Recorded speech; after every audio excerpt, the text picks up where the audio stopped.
Hey everybody, this is Dr. Osborne. Today I want to talk about nutritional love for your thyroid. That's right, nutritional love for your thyroid. This is one topic that very rarely gets discussed when you have been diagnosed with Hashimoto's or an autoimmune thyroid disease, or if you've been diagnosed with a non-autoimmune thyroid disease, just hypothyroidism. It's what regulates thyroid hormone function nutritionally. So some important factors that I want to just go over with you today. Number one, your pituitary gland, which is the gland responsible for producing the chemical TSH, which is typically what your doctor orders, TSH, thyroid stimulating hormone. And that requires adequate quantities of protein, magnesium, and zinc to properly be regulated. And then subsequently, once that happens, that sends a message to your thyroid gland, and your body then starts to produce T4, and that requires several vitamins and minerals to do that. One of them is iodine. Iodine is the 4. So this little 4 right here, that represents 4 molecules of iodine. But this process also requires vitamin C, and it also requires vitamin B2.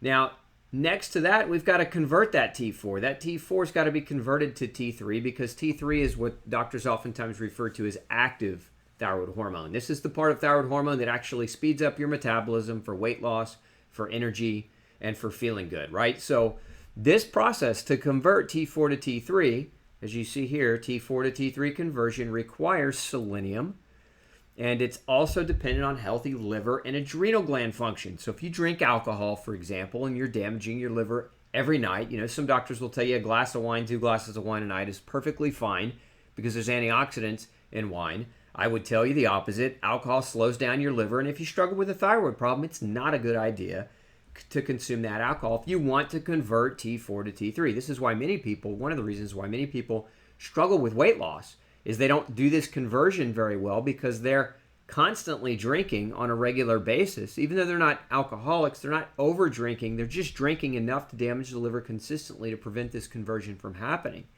And of course, that's not good love for your thyroid gland. So these are some of the nutrients, but I also want to dive into another topic here, and that is gluten. You've got to watch out for gluten. If you have been diagnosed with an autoimmune hypothyroid condition, something like Hashimoto's, then it's important for you to understand what some of the research is now saying. So this was published in the World Journal of Gastroenterology in 2018.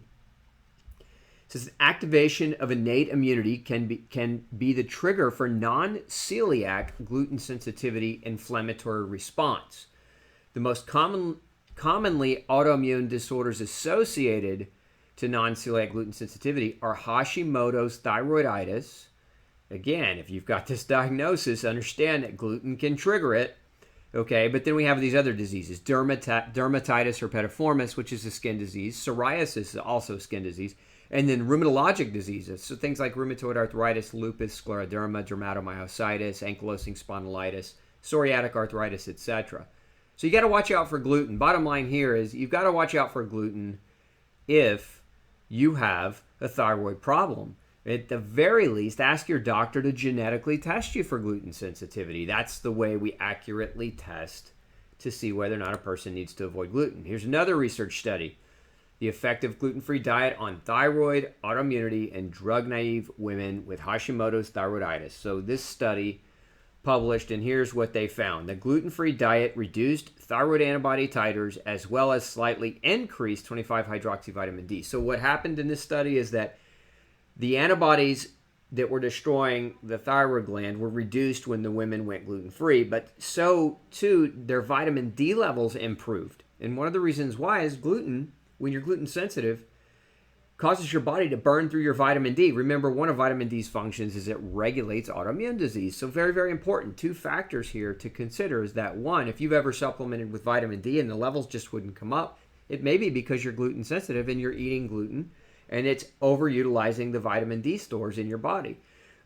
Again, if you've got autoimmune or Hashimoto's thyroiditis, this is what you want to take away, that gluten-free diets reduced antibodies to the thyroid damage. And that's important for you to know because, again, if you have this diagnosis and you're still eating gluten, it's a conversation I would highly encourage you to have with your doctor. And if they won't entertain it, take them this research. Take them this video. Take them this research and show it to them. Conclusions of this study: the obtained results suggest that the gluten-free diet may bring clinical benefits to women with autoimmune thyroid disease. So again, what I've shown you today, as I've shown you, there are nutritional associations that regulate your thyroid hormone. These are, what you eat matters. Vitamins, minerals, whether you're getting them, that absolutely matters. But also what you eat in terms of whether or not it's creating an immune response, like gluten.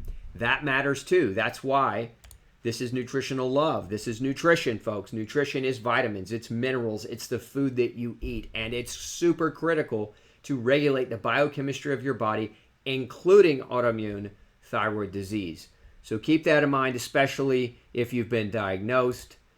This is Dr. Osborne. If you haven't already, make sure you subscribe to the channel or make sure you like us so that you can get updates scientifically on more research topics just like this one. Hope you have a great day. We'll see you in the next video.